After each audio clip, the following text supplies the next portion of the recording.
Yeah. So should I start? Yeah. Yeah. Yeah, sure. So the topic for today that we are going to cover in this session is OOPS in JavaScript. And so initially, what we will be doing is I'll be just going through the scope of this particular session or presentation. So first of all, we'll go through what exactly is OOPS.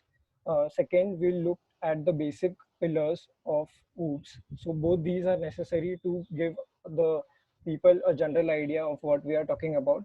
After that, we'll deep dive into JavaScript, that is OOPS in JavaScript. We will cover the objects in JavaScript. We'll cover prototype. We will cover prototypical inheritance. And then later on, we'll move towards the ES6 classes. Okay, so let's start with the first thing, that what exactly is OOPS. So exactly OOPS stands for Object Oriented Programming Systems. This is basically a programming paradigm. So I won't use a very big word for that. So you can just consider this as a programming style. It's basically a style of doing things. So you can just say that we would have two major methods here. One could be a procedural approach, and the second one will be OOPS. So I would say that this is not exactly what you write, but exactly how you write your code. So OOPS helps there. So giving an example of procedural approach is something, for example, where you will write variables, you will have some functions. Each functions could have multiple parameters, and they will be called throughout the course of the program. So I don't say that this approach is bad, but we can just say that it is not constructive enough. The approach is quite of unclear.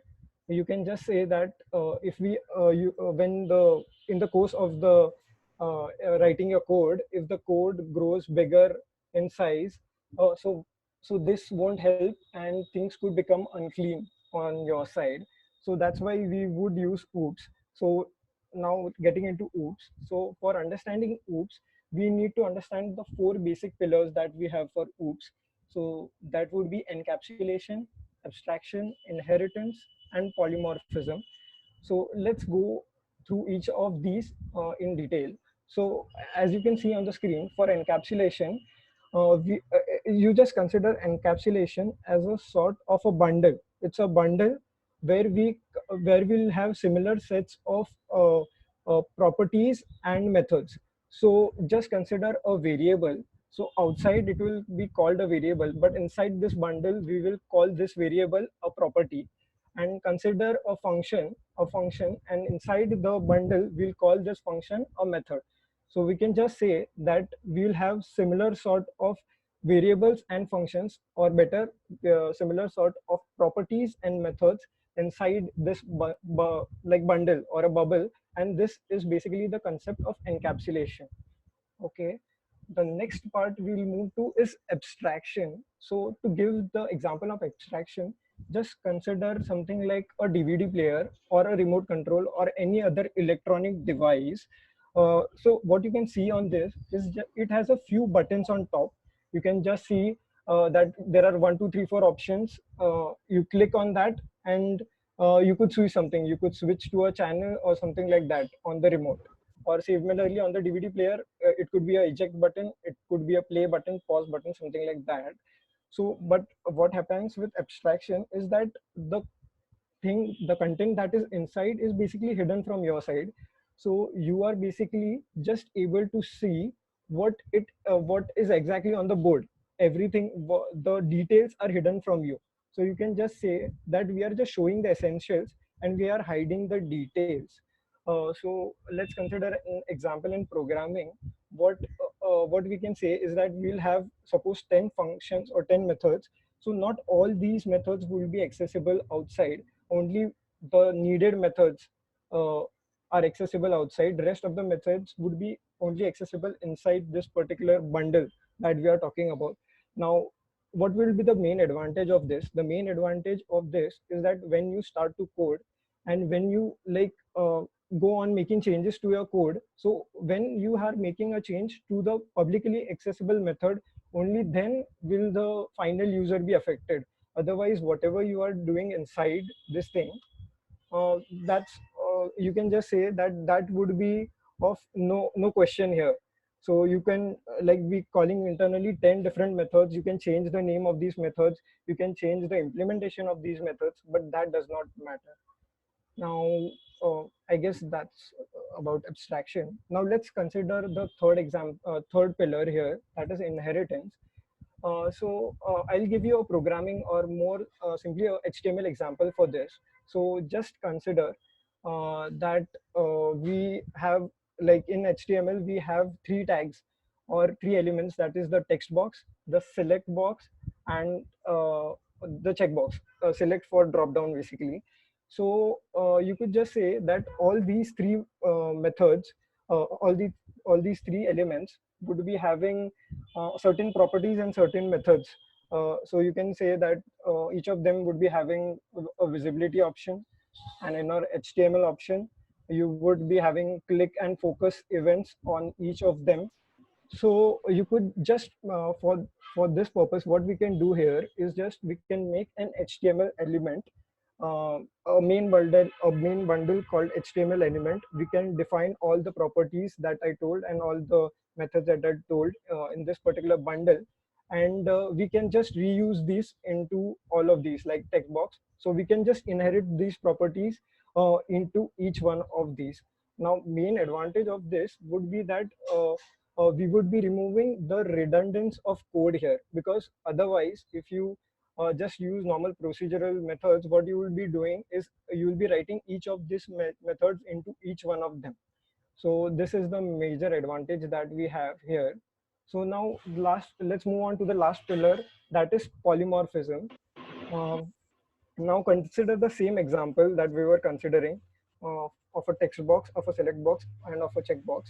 And now we know that they are sharing some common properties, maybe something like visibility or the click or the focus events. But the render method that's there, like you can just see on the screen, a text box would be rendered in a different way, or select box or a drop down box would be rendered in a different way, and checkbox would be rendered in a different way. So the implementation for each of these methods is different. So what we can do here is we can just declare all these methods inside each one of them, and once we make the object for each one of them, and if we make a object of say text box called text, and when we just write text.render, so it will render the text box. So this is the beauty of you can say object oriented programming, where you can basically select the method on the fly. So you can just say that polymorphism basically means poly, like many forms basically. So you can just consider that this render method has many forms, and depending on the object from where you are basically calling this, it will like behave differently. So the behavior is different on each instance. So I guess this is it for polymorphism. So these are um, the four basic pillars of OOPS. Now let's deep dive into like objects. I'll be explaining each one of them. So I'll just tell you what exactly are we going to cover in objects. So initially we'll be covering the part for object literals. Then we'll be learning something about factory functions. We have constructor functions. We will also be knowing whether functions are objects. There's also something called as value versus reference type. We have abstraction. We have private properties and getters and setters. So I'll be just like explaining this with the help of some examples. So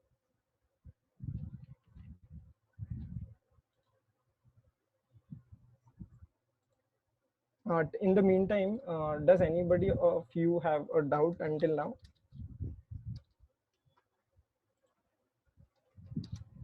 Hello. No. Yeah, sure.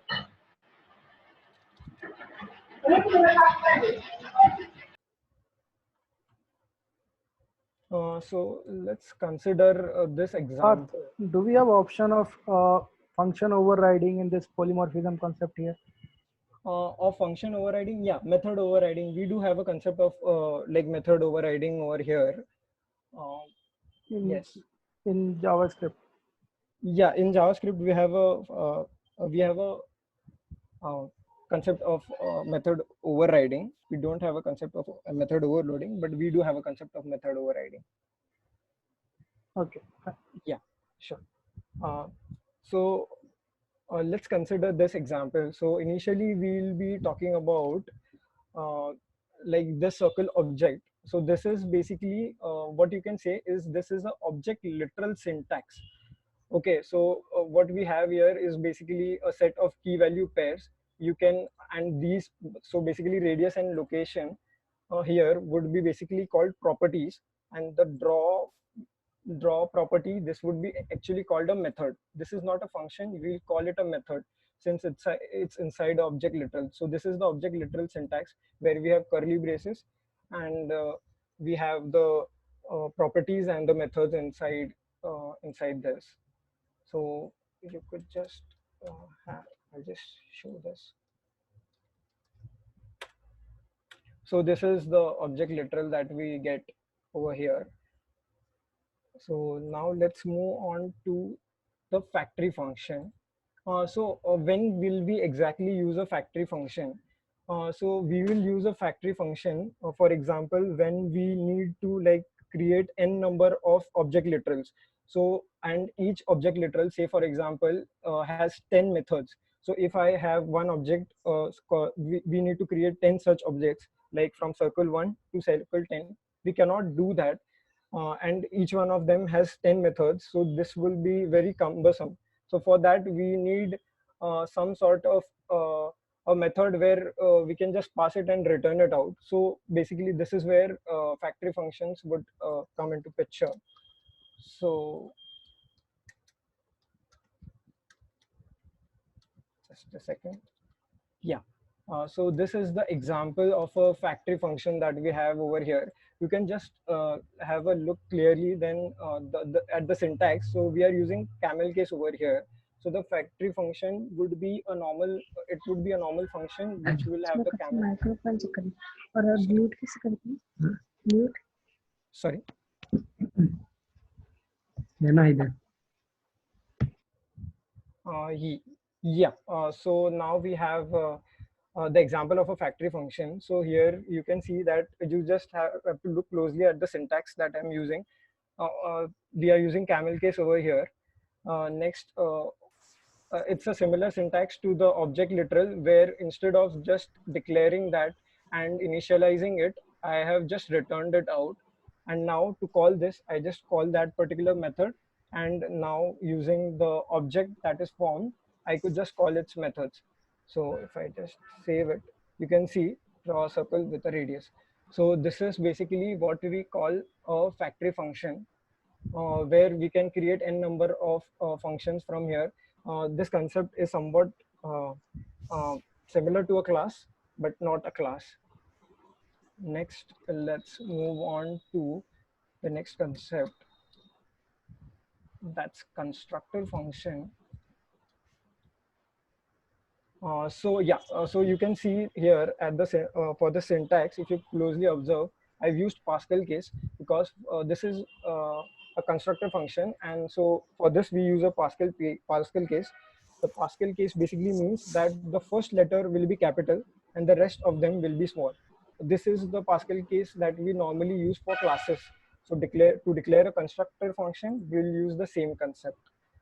Uh, and to like declare the properties and the methods, we will use the this keyword, and along with the this keyword, we will be actually then declaring the particular property. And similarly for the method, we will be declaring it after the this keyword. So if I just save it, you get the console that I've given for this draw method.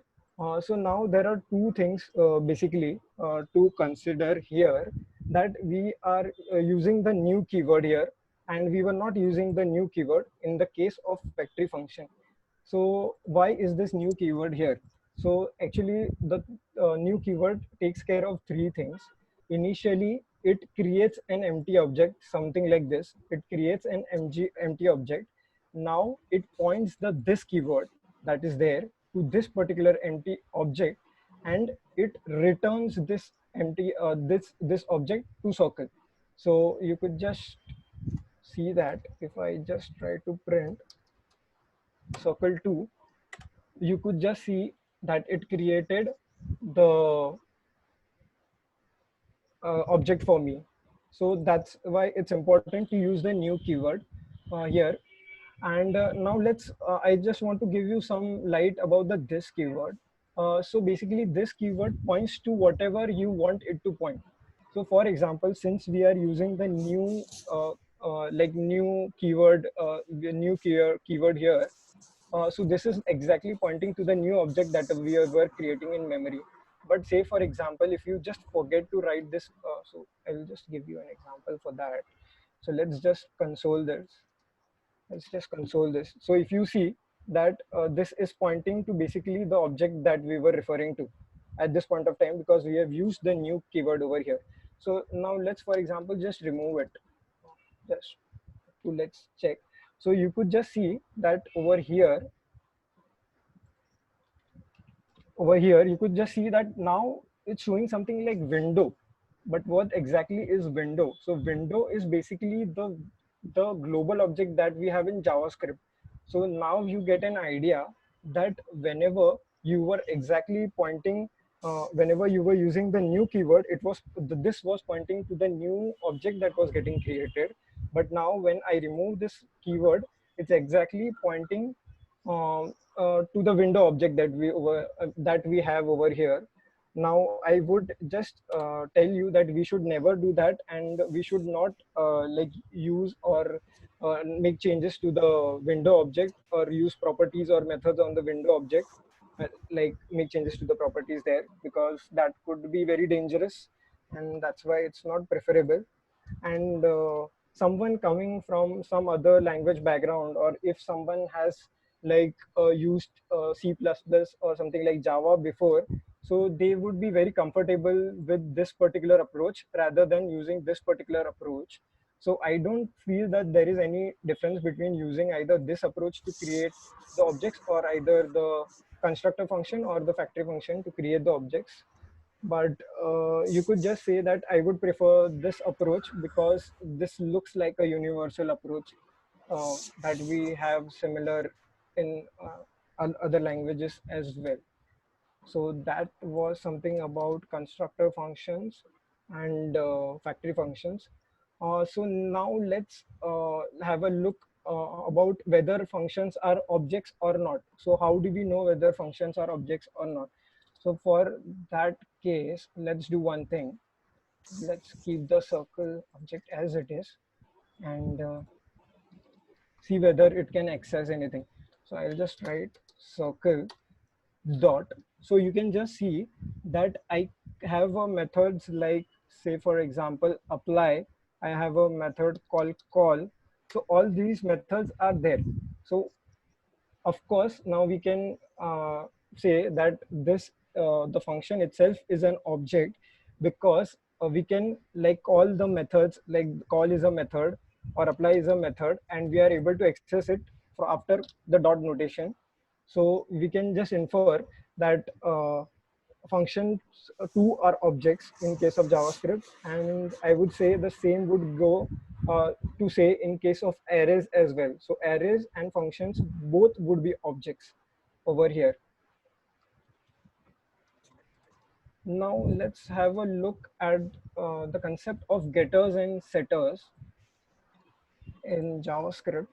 So I guess you would be wondering why that is important. So let's take an example of, say, I want to keep something private. I want to keep, you could say, location as private. So in Circle, I have a default location and I want to keep it as private. So I know, of course, this won't be the best method. For now, let's consider that we use the let keyword to make it private, since the let keyword would have block scope. That's why it could function like, this is not the best approach, but it could function like a uh, private member. So now suppose I want to access this private member externally. So there are two options basically. What I could do is I could just type something like this dot get location,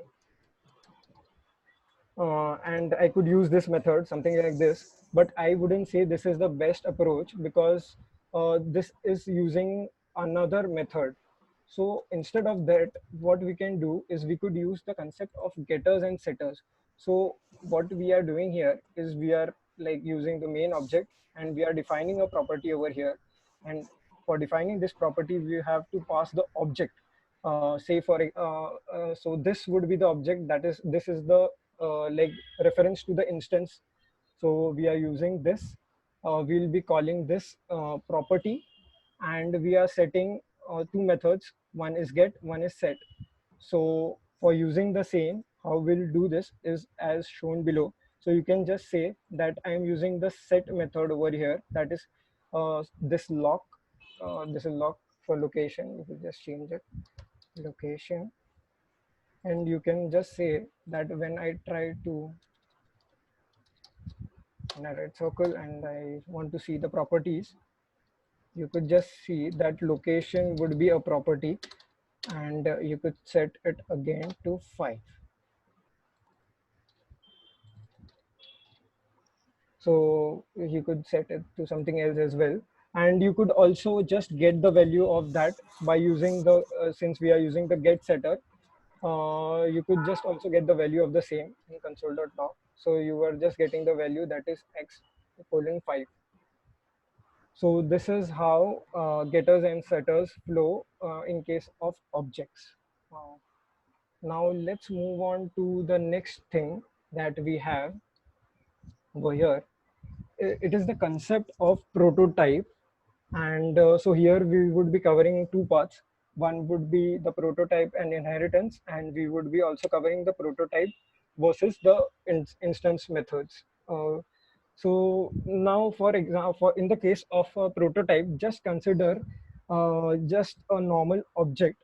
Just consider a normal object called circle, and for this particular circle, we'll have a circle-based object, and this would be its prototype, and the object base would be the prototype for circle base. So now let's, for considering the concept of prototype, many of the people are just confused in the concept of prototype. What exactly is prototype? So I would just tell that it's very simple. Just consider it as a parent. So you have a child object and a parent object. So basically prototype, when we refer to the prototype of an object, it is nothing but the parent of that particular object. So just these are not regular terms, but I have just used these terms as of now so that you could just get a better idea. So I could just show you some. Just consider something like let y is equal to an object, and let's now see y. You could just see that when I like print y, I could see something like underscore underscore proto underscore underscore property. So now this is a this is shown in light because this is a deprecated property. But for just understanding purpose, I could just share you some light over here. So when I just go inside this, I have properties like constructor has own property and things like that. Similarly, when I just, for example, I just show you this.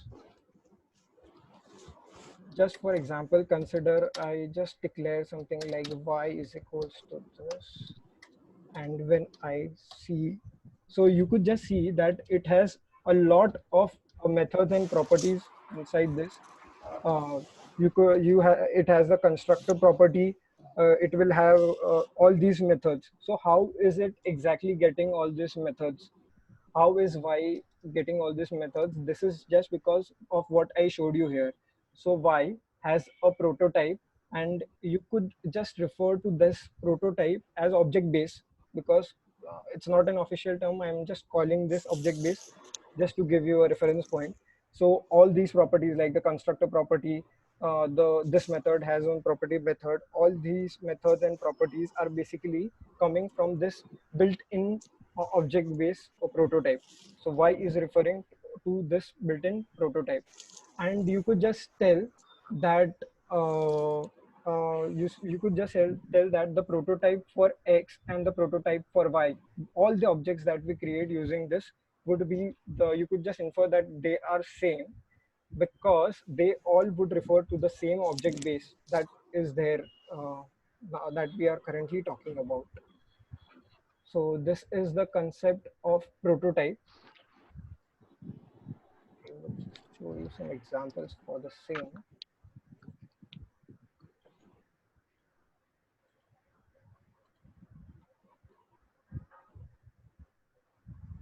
Yeah. So you could just type, you could just have say something like, you could just have something like z z1 is equals to an object, and let z2 equals to an object. And now let's compare z1 dot underscore underscore proto equals to z2 dot underscore underscore proto. So it's giving me true. So what exactly we infer here is that whenever we are making objects, they are basically referring to the same base or the same parent that in picture here we would call as object base, since it is giving me true. And since we are using like strict matching, so you could just infer that uh, it's actually same, not the same object, but it is actually the same object, not just similar objects. Do you have any questions till now?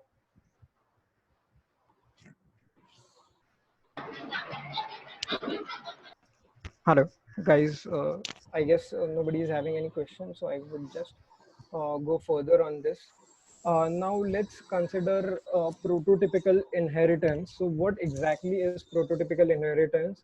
And for this, we would be covering like creation of the prototype. We would be seeing inheritance in action. We would be also seeing the concept of method overriding, and we could also be seeing something like polymorphism. So for the same, just consider this example, this initial example.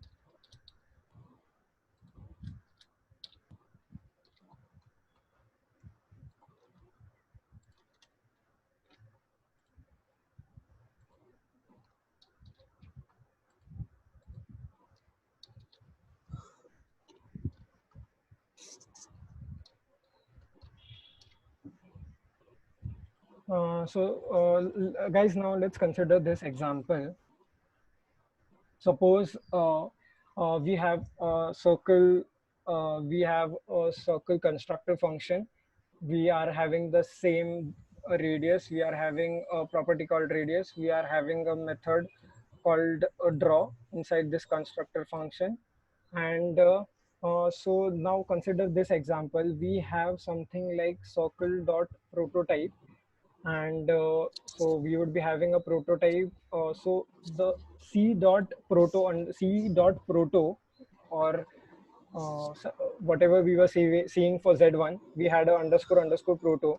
For so using circle dot prototype, we would be referring to that same base, like the same base over here.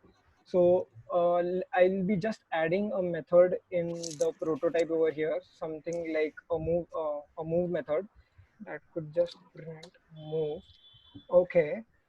So once we run this, and I'll just print the C for you, and you can see over here that we have a draw function directly inside this particular C object.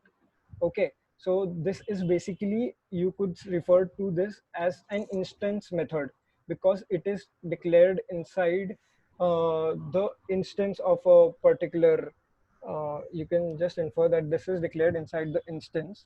And we have since we have a look at this, this is the prototype method.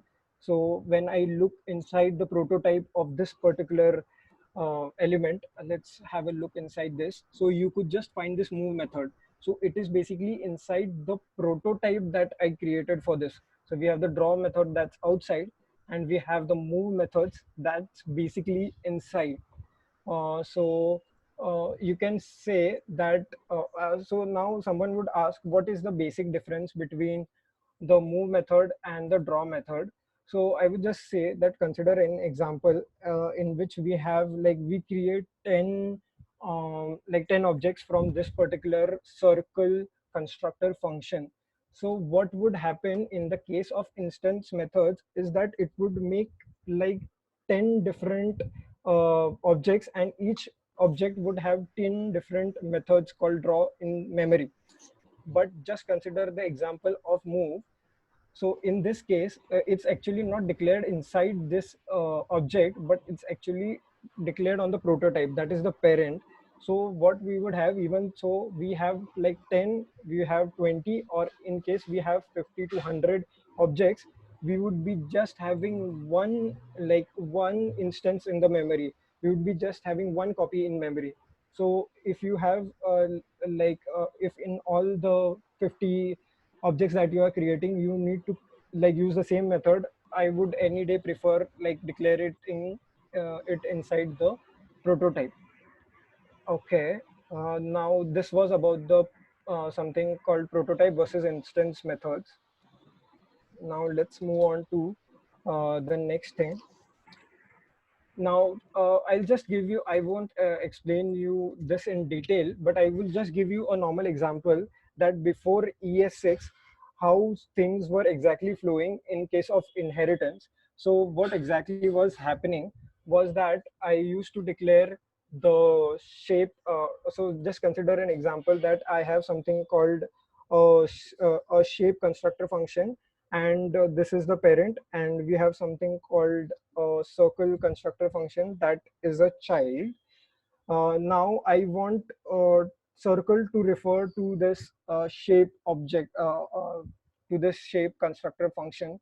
So what I have to do is I have to assign the circle, like the prototype or the parent of this, and I just create an object, and I use shape.prototype. So what this is doing, this particular line of code is doing, this is assigning the shape, uh, like the shape prototype to the circle prototype, like the parent to like shape prototype's parent to the child of the circle prototype.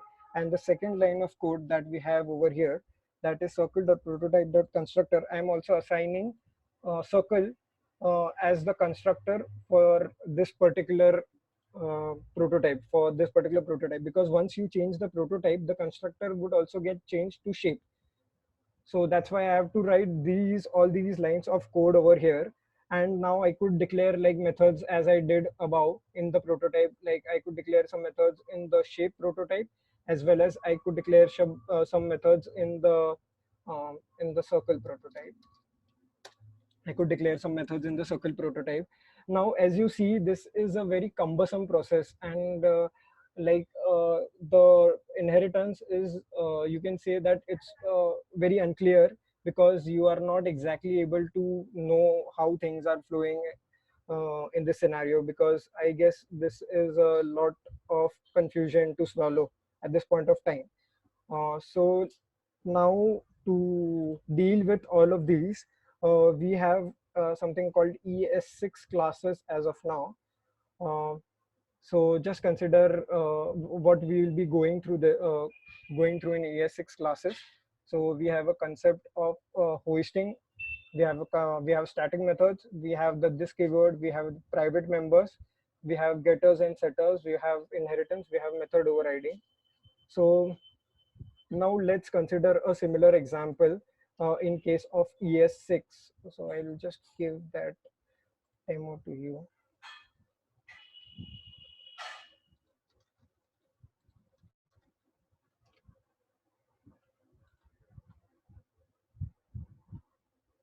Yeah, so before going into inheritance, I would just give you a small brief about the structure of classes in ES6.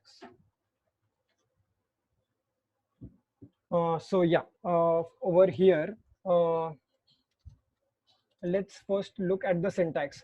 Again, as you can see over here, I'm using the over here I'm using the Pascal case. Over here I'm using the Pascal case. So what's basically happening is that I have a constructor function.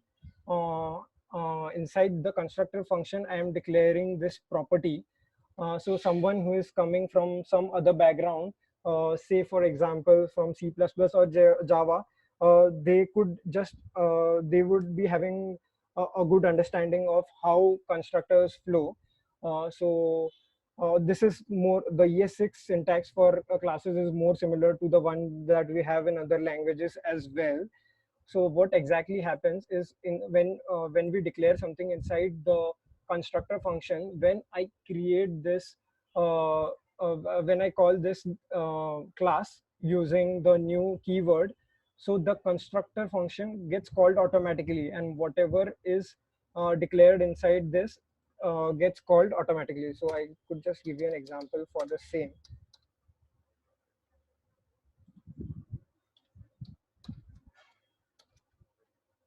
Let's consider an example here. Concord. So you can just see that when I just created this, and I'll just comment this method as well. So you can just see that the constructor got called uh, here just when I initialized and called this particular, whenever I created the object is of this particular class. And so we'll be using the same set of like the same declaration tactics that we use for constructor function, that is this dot radius is equals to radius. And for declaring of methods, we would be using the name of the method directly over here. And we would be calling the and we would be declaring this particular method over here. Now there are two parts to this. So where exactly does this particular method go? So let's have a look at that. So I will just show you an example. So when I declare this, you could just see that the draw function went inside the prototype. Over here, the draw function went inside the prototype.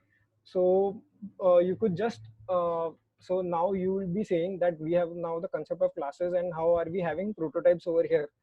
The main thing here is that this the class definition, or whatever we have called classes in ES6, this is nothing but syntactic sugar. So you could just say that this is not an actual class. This is using the constructor functions and everything that we had until ES5 in the background.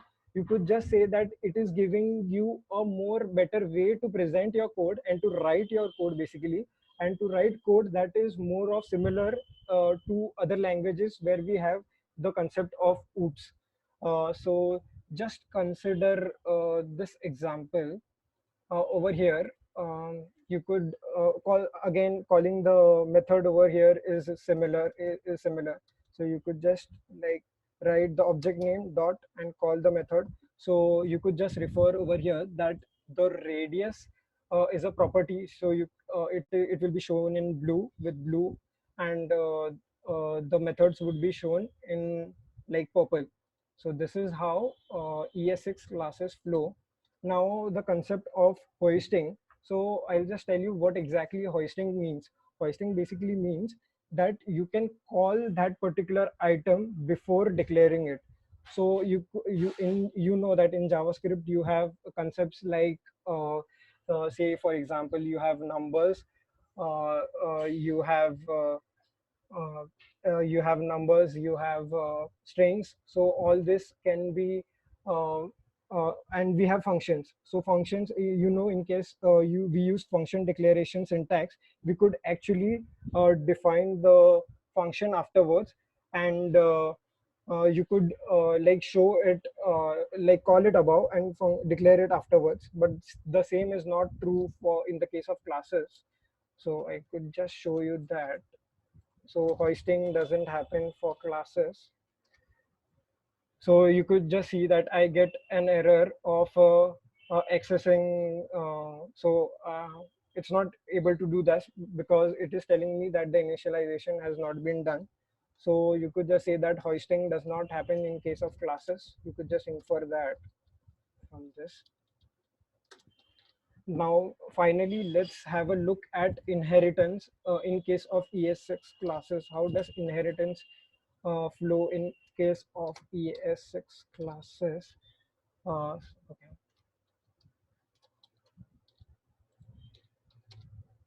Now, so in the similar way, for ES6 classes, we have something called, let's take an example for this, the same example that we had initially.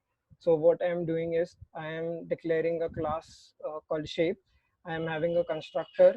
I am having a draw method inside this. This would be inside the prototype of the shape class. But if you basically want it outside the prototype and just on the instance, you could just declare this method inside this particular constructor. So whatever you have inside the constructor, that would be directly on the instance, and it would not be on the prototype. So that is there. And suppose we are having something like a other class called circle, and if I want to use the shape, I want to use the like functions that we have declared inside the or the methods that we have declared inside the shape class. So I could just extend this shape. So I would have something like class circle extend shape, and I could also just show you. Okay, let's comment this out just for a second. You have a draw one method over here. So just refer to this particular example.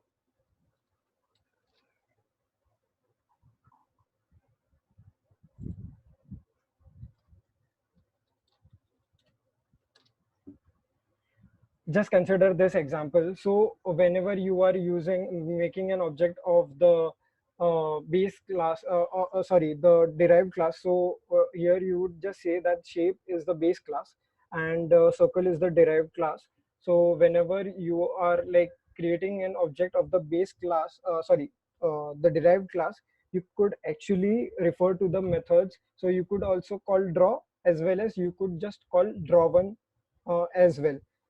So you would have draw the access to draw as well, and you could have access to draw one as well. So now let's now for the example of method overriding, to which I guess Ravi was asking at the start of this particular session. So we have the same concept over here.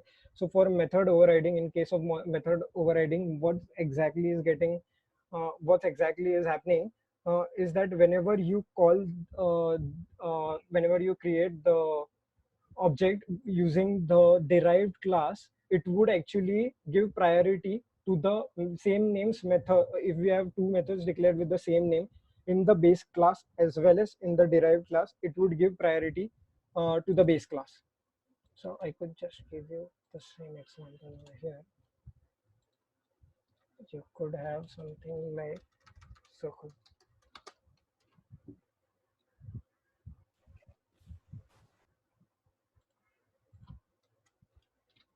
Yeah.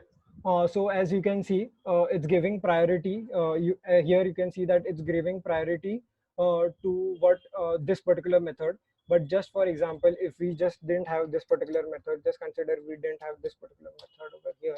So you can just see that it is basically referring to the base classes method.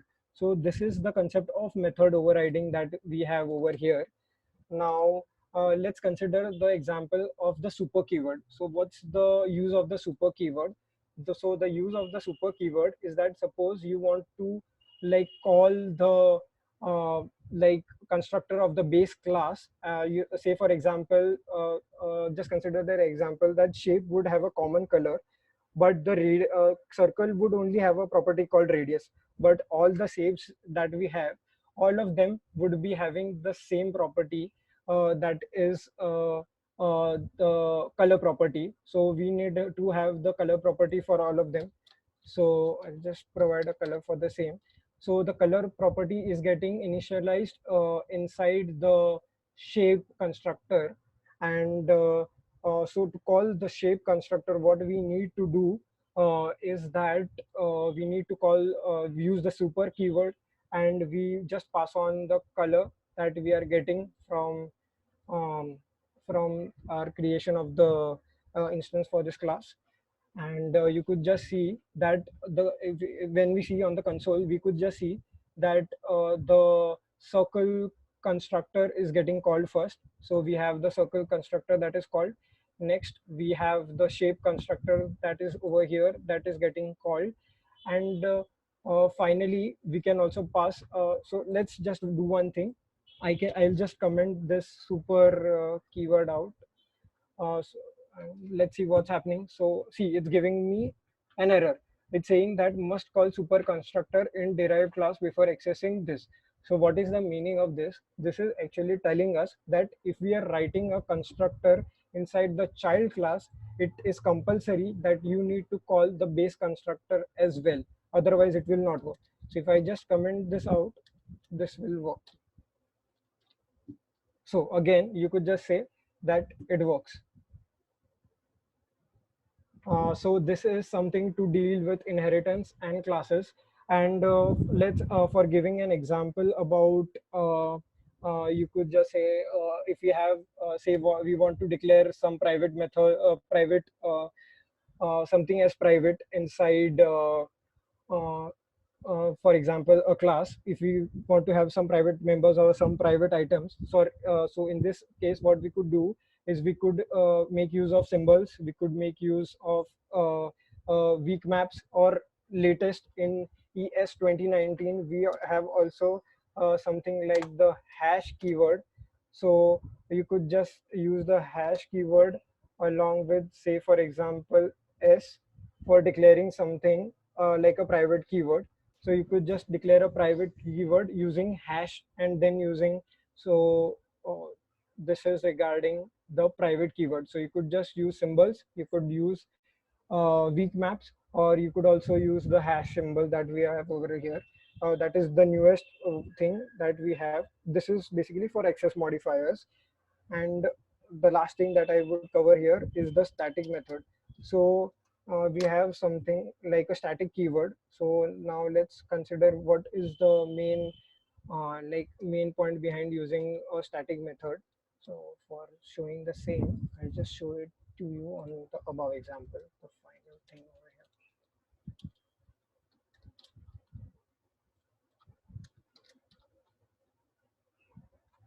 here. Now let's just consider this example, this particular example. Now over here, let's consider we declare something as static.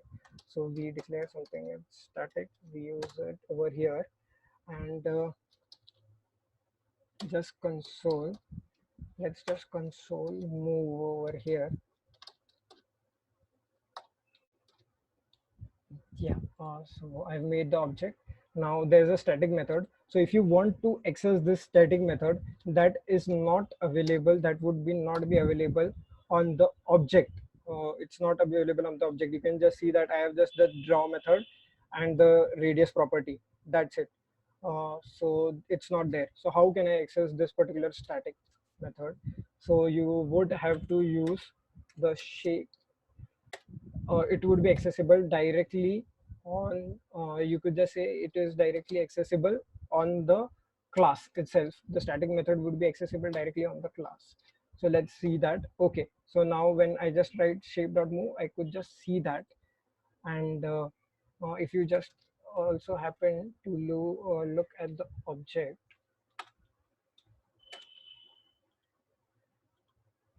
you just have the draw method over here. You don't have the so it is not within the prototype of this particular object, as you can see, and that's why we were not exactly able to see that particular method, because this particular method, that is move, was not there on s itself. It is directly there on shape, it was not there on move. So this is the use of static. And so what exactly happens with static, the use of static keywords is just not a keyword, it is basically used to just create one copy on the class itself, and we are not having multiple instance copies. So for the draw method, we will have multiple copies of the prototype, but for the static method, we would just have one copy directly on this particular class, not the object. So I guess that would be it for ES6 classes. And finally, we also have the concept of getters and setters. So we could also write something like get and like get ABC. You could just declare getters and setters directly over here. You could just write console.log get. So this is the keyword, and this would also be accessible directly on S. So S dot ABC. So it's a getter. So we are just able to get the value of this. So I would just like console this for you. So you just get an example. I guess there's no need to console this. Yeah, you could just see that we had it. We had this as a property. It's a property. It's a getter setter property. So this is exactly declared like a method, but it's a getter. So you will be able to access it like a property since it's in blue. Similarly, if you want to set this particular property, we will be using a setter. So we will be using set ABC, and over here I would just be using so here I could now do something like, say for example, I have some content inside this. Say for example, I have some content inside this. So I could just do something like ABC equals to 1 or ABC equals to 2, something like that. If we want to like I have the value for this particular property. Now let's go to the object syntax that we had for the same. Now you could just see similarly how we used to do it before ES5. So what I had to do was use the define property, you like declare the method, something like this. And now in case of classes, you can see how easier it has become to actually like create setters and getters in case of a class. That is just syntactic sugar. It's using the same concept, but it's syntactic sugar. Again, for inheritance, as I showed over here, we had to this we have to do this for like doing the whole entire thing. But similarly, in case of inheritance over here, we are just using the extends keyword, and in the background it is doing all this process that I have mentioned over here. So whatever two lines I have written over here, this entire thing is getting like done from this side. So I guess this would be the conclusion of my session over here. If you have, I'm open to any queries that you would have on this particular topic. uh, I'm open for any queries. Hello guys, does anybody of you have a query on this topic? Nothing from my side, Parth. But I guess one small suggestion, might be suggestion, but I guess the static methods are the higher priority than normal functions. We should use that static methods or static data member in our other declaration of data member or other declaration of functions, normal functions in our class, right? Yeah. Actually, you are right. So we should give priority to the static methods. So that Yes, will be declared first, and after only that, the other methods should be declared. yes. That's right, Ashutosh. I would agree on that.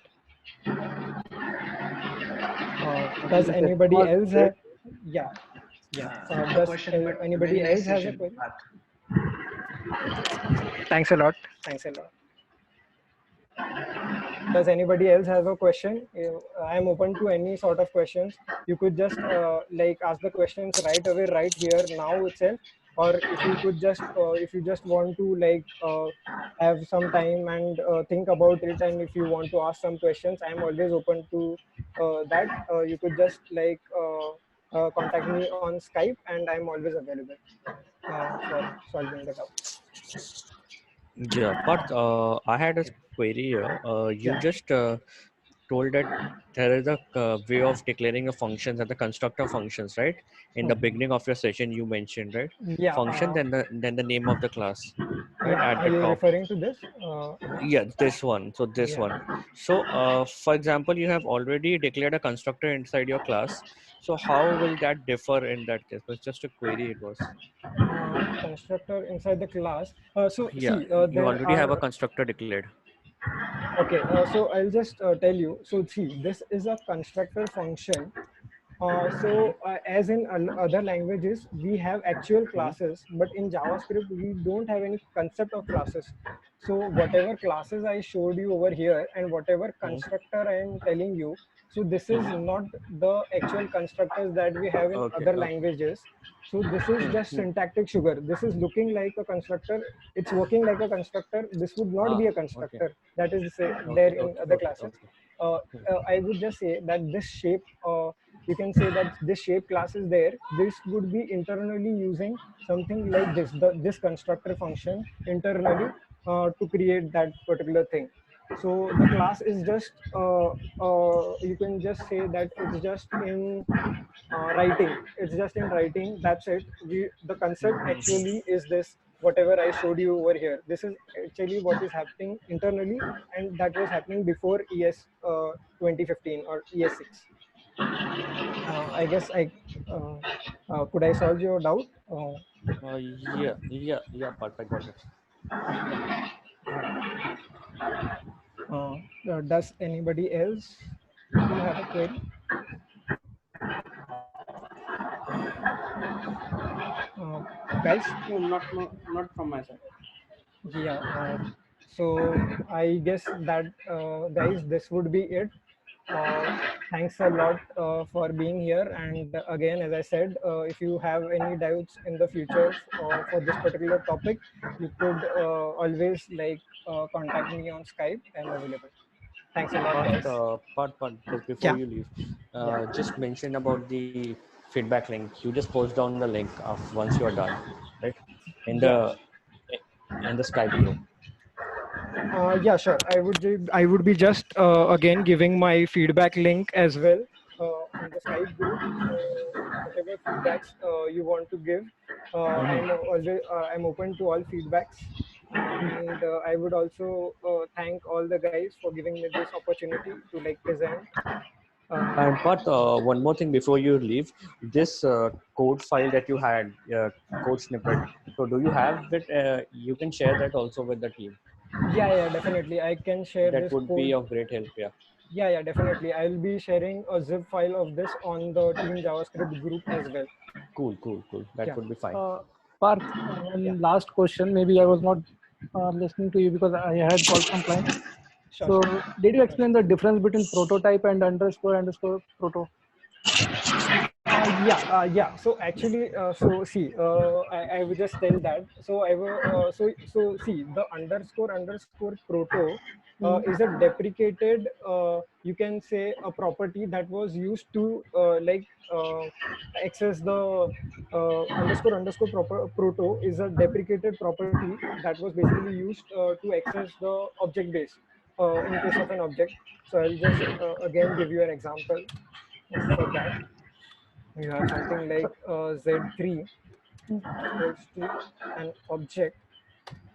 Okay, and now let's use Z3 dot underscore proto. Yeah, so this would give me the object base. This would be an object base. It's not an actual term, but Hmm. I can just tell you that this is the base object. Like this is the base object from where your object, that is Z3, is getting all the properties. So you Okay. have object properties like toString. So this is the base from where you are getting all these properties, and we also have something called dot prototype. So I just had a reference to that over here. So yeah, you could just see that actually I would use the dot prototype on the constructor function itself. Hmm. So again, this would be referring to the same object base, over here, it would be referring to the, so for example, I'll just give you an example of this. Just consider over here that we have the C object, Ravi. So just consider we have the C object, and we have the circle constructor function. So now, so C dot underscore underscore proto would be referring the same thing as in that we have in circle dot prototype. Both would be actually referring to the same base.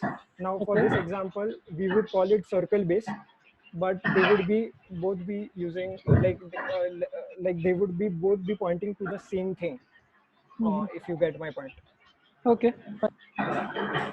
Yeah, so both are the same things. If you want to add a method in the prototype, we would use like the constructor function name dot prototype, and you would just own the method over here. Okay. Fine. Yeah, so this is how it is. I guess was it clear? Yeah, sure. Thanks. Thanks a lot. Yeah, so I guess this is it. Are there any other doubts?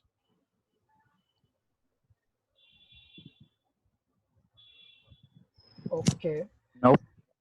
Okay. Thank you. No. Thanks a lot, guys. Thank you. Thanks, Thank, Parth. Thanks, thank you. Thank Thanks you, a lot, Parth. guys. Thanks, Parth. Thanks a lot, guys. Thank you. Thank you. Thank you. Thanks, Bye. Parth. Thank you. Just don't forget to Like like for the feedback link. Just don't forget that. Yeah, okay. Yes. So I'll just be stopping the session then. Thank you.